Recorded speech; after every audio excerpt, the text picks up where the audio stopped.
Hello friends, today I'm gonna show you how to make my classic banana bread. This is a recipe I have been working on, so this is like my homemade recipe. I also have been working on a high protein, high fiber version for the people that it's going to the gym and wants more muscles and more fiber. But this recipe is good if you have extra bananas and you don't want to toss them. This is a good way to use them. I have a nice homemade cake, so I hope you like it. Preheat the oven to 180 centigrades or 350 Fahrenheit. Grease a loaf pan with baking spray or a light coating of butter and flour. Today I'm using this pan that my boyfriend got me.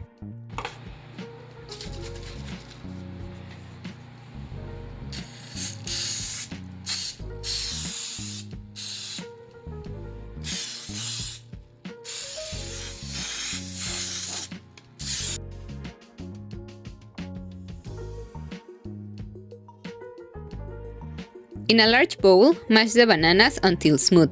You can use a potato masher or a fork.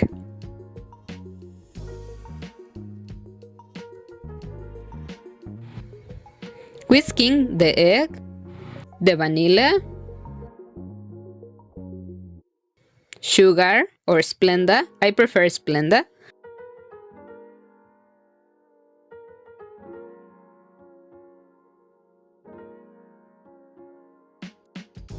Greek yogurt, and cinnamon until well combined.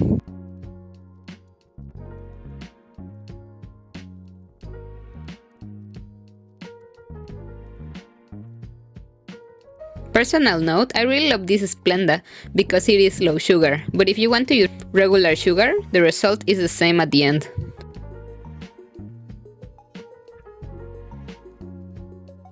Now let's combine the dry ingredients. In a separate bowl, whisk together the flour, baking powder, baking soda, and salt.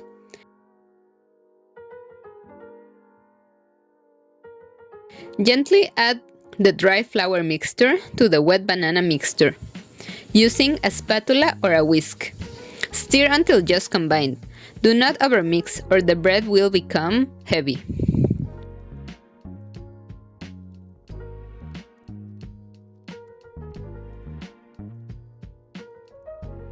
Pour the batter into the prepared pan.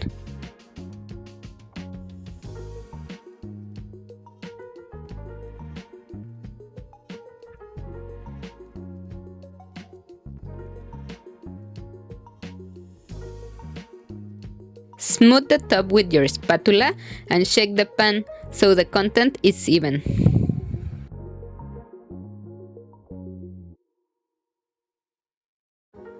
Bake for 45 to 55 minutes.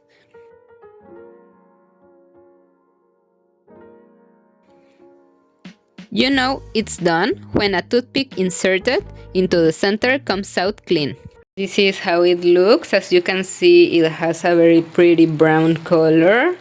I baked it in total 55 minutes, but I wrote on the recipe 45 to 55 minutes. You can see down at the box, but I wrote that because some ovens bake harder for some reason, depending on the machine you have. So bake it for 45 minutes and check. And if it's still not brown and pretty, bake it 10 more minutes. And with a toothpick or anything else, a fork, you can see it's dry. So it's ready. Now I'm just gonna let it cool down and wait to try it. As you can see, now I can hold it. So all I did was like take it from here and just move it to the wood board so I can cut it now. I'm just gonna slice it. This is how the slices look. As you can see, they are very moist. I really like that. And it's still warm, but not super hot, so I'm gonna try a little piece. By the way, if you cut them like me, each slice has around 100 calories, so it's pretty good for a snack. And it's very tasty, and as I told you, comfort food sometimes is nice. Like right now, in winter, sometimes you just want something warm with your coffee. This is perfect for that. Substitution guide and tips. Unlike an angel food cake, which is mostly sugar and air, this banana bread uses nearly half a kilo of real fruit. This provides natural fiber and keeps you full longer, without the sugar spikes, plus the lovely feeling that a homemade meal gives to the heart. Fat source. If you don't have Greek yogurt, you can use an equal amount of melted butter or canola oil, meaning 40 grams. Sweetener. If using a sugar substitute like Splenda Brown, always use half the weight of regular sugar, unless the package recommends something else.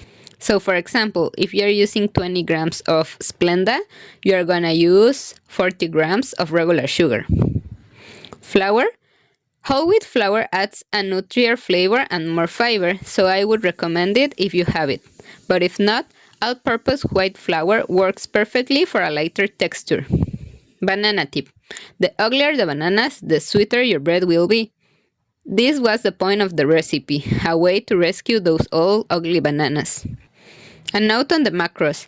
I added the macros using the ingredients from the video. Just be mindful that if you make substitutions, the calories will change. But in general, it is much healthier than a non-fresh cake you would get at the store. Thank you for watching, and I'll see you the next time.